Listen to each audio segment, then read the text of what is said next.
So, like Dr. Birdie said, my family's from the northern region of Iraq, in a place called Kurdistan. And most likely, like other Kurds, my family was Sunni Muslim. But growing up, my father was not much of a religious man, but to the contrary, my mother was. And so, from a very young age, I felt that it was really important to me to be close to God. Most of my family was very religious. And so I saw this, relationship that I thought that they had with God. And I was jealous of it, even at a super young age.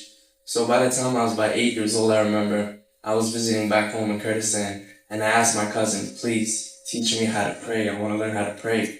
Because if I learn how to pray, that means I can be close to God like everybody else is. And so I learned how to pray like every other Muslim. And then I began to pray 5 times a day, fast every Ramadan. And over the next course of, I would say about 5, 6 years, until I was about 14 or 15, I came to the realization that throughout this whole time, I'm praying all the time, I'm fasting, but I kind of felt like this void inside of me. It was like I was lying to myself about something, saying that I believed in something when I really didn't, and I didn't understand this, and it upset me. So the first thing I did was I thought to myself, maybe I'm just not close enough with God. Maybe I need to become a better Muslim. So I started to invest myself more into Islam, tried to read the Quran more, tried to become a better Muslim, pray more. And over time, I just kept on filling this void, and that void got bigger and bigger, and I didn't understand what it was. And so eventually I just came to the point where I just left Islam altogether. And I didn't understand why either at the point when I did. It was just, I didn't believe in it. And I couldn't accept that with myself. I can't be praying 5 times a day and fasting all the time as if I believe in it when I don't. And so eventually throughout about a year after that, one thing led to another, and I met this man, this Christian man. And at the time, I had already left Islam, so I was having a discussion one time with him about Islam, how I thought Islam was wrong and the things that I thought were wrong with Islam. And then I started to ask him questions about Christianity. And obviously he was an older man, so with respect I would ask him questions, but I tried my best to ask him really, really difficult questions. And so he told me, Rand, I want to ask you if it's okay with you if I can just answer your questions through a couple of meetings that we'll have together, just one-on-one. We sit down and I answer all your questions for you, because it seems like you have a lot of really important questions that need to be addressed. And so I agreed with him, and I met with him several times.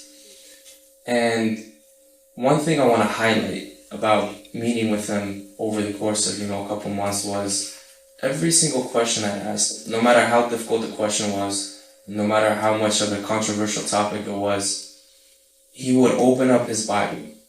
And for every question, he'd point to a verse. He never ever answered a question through his own words. And that amazed me. It just blew me away. No matter what I asked him, he would just point to the Bible and say, this is the verse and this is your answer.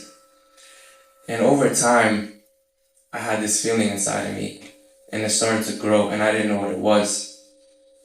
And eventually it came to a point where I was sleeping one night and I woke up and I thought to myself, am I really believing this? Is this something that I'm starting to believe in? And I became upset with myself. Being Muslim, the worst thing you can do, especially being a Sunni Muslim, is going from Sunni Islam to Christianity. So to me, this was like, it's impossible. There's no way I believe in this. I was telling myself, I'm just confused. I'm a confused young man. This is not something for me. So what I did was that morning I woke up, I went to my mother and father's room. I was the only one in the house. I took out the prayer mat to pray. I hadn't prayed in about 2 years. I laid down the prayer mat, and in Islam, when you're praying, at one point you bow your head to the floor. And so I was praying. I said a couple of Quran verses that I was supposed to when I prayed. And then when I went down to the floor, I put my head down to bow. I started crying, and I stopped praying. And the reason I was crying was because I realized this whole time throughout my whole life, I'd been looking for God, and I finally found Him. And I found Him in Jesus. And when I realized that one moment, it was just like this overwhelming sense of joy, knowing that my whole life I'd been looking for Jesus, even though I didn't know. I thought I'd been looking for Allah, but I was looking for Jesus the entire time, and He was looking for me. And so I was able to find Jesus. And from that point on, I had became a Christian. And to describe to you that feeling of coming from Islam and finding Jesus and knowing in my heart that Jesus is God is overwhelming. I wish I could stand up here and spend an hour trying to explain to you all what it's like, but I can't because I can't put it into words. You know, that void I had being a young man, being a young Muslim, trying to understand God, have a relationship with God, it led me to finding Jesus, and now I don't have that void anymore. I know 110% for sure that this is right, and I truly believe in it. I wake up every day, no matter what happens in my life, and I know that God is there and Jesus is God. And that's why I think it's very important for a class like this to exist, and it's very important for you all to understand that no matter how, scared you might be to talk to a non-Christian, to talk to a Muslim, or talk to a Jew, or talk to an atheist about the gospel, I think it's really important that you do, because if it wasn't for that man answering the questions that I had for him and having the courage to spread the gospel to me, and I mean, you guys don't have to use any, convincing techniques or anything, or try to, be super smart or be, have a theology degree. All you gotta do is use the Bible. That's all he used. He didn't tell me anything for myself. And I remember the day I told him, he hugged me, he started crying, and I thanked him. He said, no, don't thank me. I didn't do anything. It was Jesus. It was God's word. And that's all we have. All we need. All we need is God's word. And if we truly believe in God, we all know that God's word is enough. He will do the work. Our job is to spread that gospel to them, to everybody.